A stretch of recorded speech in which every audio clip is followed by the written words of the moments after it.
Hi అండి, నమస్తే. Savitri cooks స్వాగతం. నేను ఈరోజు మీకు చూపిస్తున్న వంట డ్రాగన్ ఫ్రూట్ జామ్. ఈ ఫ్రూట్ ఈ మధ్య అందరి మధ్యన కూడా హల్చల్ చేస్తుంది కదా, అంటే అందరికీ అందుబాటులోకి వచ్చేసిందనే చెప్పాలి.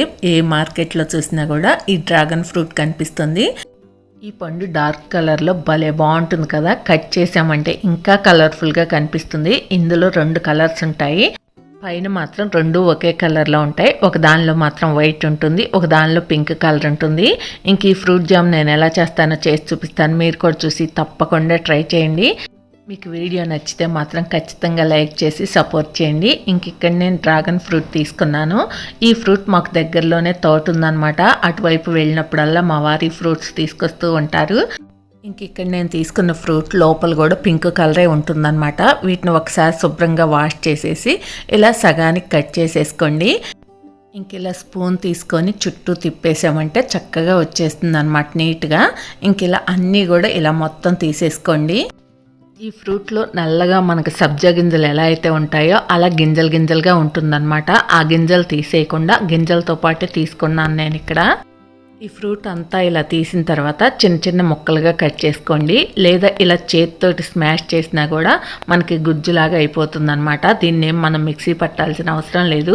ఇంక ఇక్కడ నాకు 1 కప్పు అయింది. ఈ కప్పుతోటి ఇంకా స్టవ్ వెలిగించుకొని కడాయి పెట్టేసి మనం తీసిన గుజ్జు అంతా కూడా వేసేసుకోవాలి. పంచదార ఏ కప్పుతో అయితే మనకి గుజ్జు అయిందో 1 కప్పు, అదే కప్పుతోటి 30 కప్పు పంచదార వేసుకోండి.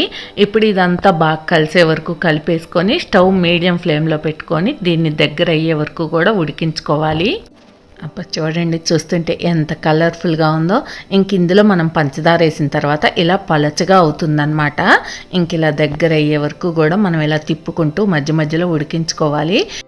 ఇంక ఇది ఇలా దగ్గర అవుతుంది అనుకున్నప్పుడు 1 పావు టీ స్పూన్ నిమ్మప్పు తీసుకోండి. ఇది ఒక గిన్నెలో వేసేసుకొని 1 టేబుల్ స్పూన్ వేడివేడిగా ఉండే వాటర్ వేసుకోండి.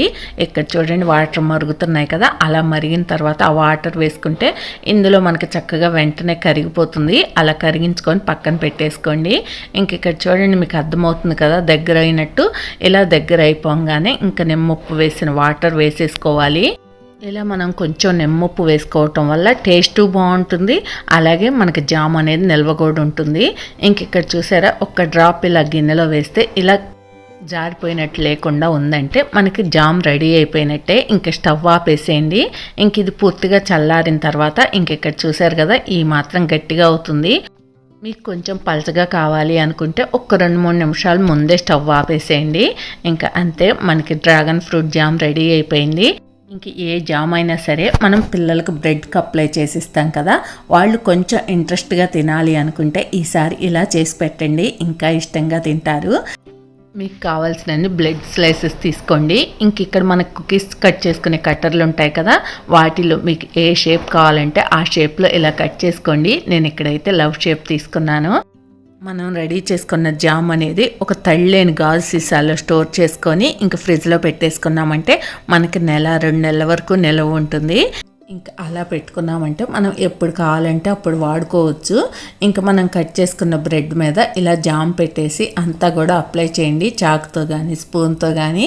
నేను ఇక్కడైతే చేతితోనే అప్లై చేసేసాను. పైన మరో ముక్క అంటించేసేయండి. ఇంక మీకు ఎన్ని కావాలంటే అన్నీ అలాగే చేసుకోండి.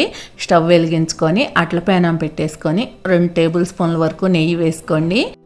నెయ్యి కొంచెం వేడెక్కగానే ఇంక ఇలా బ్రెడ్లన్నీ కూడా పెట్టేసుకోండి. పేనం మీద ఎన్ని పడితే అన్ని పెట్టేసుకోవచ్చు. ఒకవైపు గోల్డ్ కలర్ వేగిన తర్వాత రెండో వైపుకి తిరిగేసుకొని 2 వైపులా గోల్డ్ కలర్ రాగానే తీసేసుకోండి. ఇంక ఇక్కడ చూసారు కదా, ఇలా వేగగానే తీసేసుకోండి మిగతావన్నీ కూడా. అంతే, ఎంతో టేస్టీగా డ్రాగన్ ఫ్రూట్ జాము అలాగే బ్రెడ్ రెడీ అయిపోయాయి.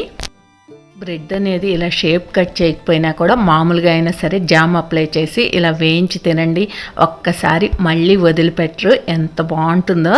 మరి మీరు కూడా తప్పకుండా ట్రై చేయండి. మీకు ఈ వీడియో నచ్చితే ప్లీజ్ లైక్ చేయండి, షేర్ చేయండి, సబ్స్క్రైబ్ చేయండి. Thank you for watching. Bye bye.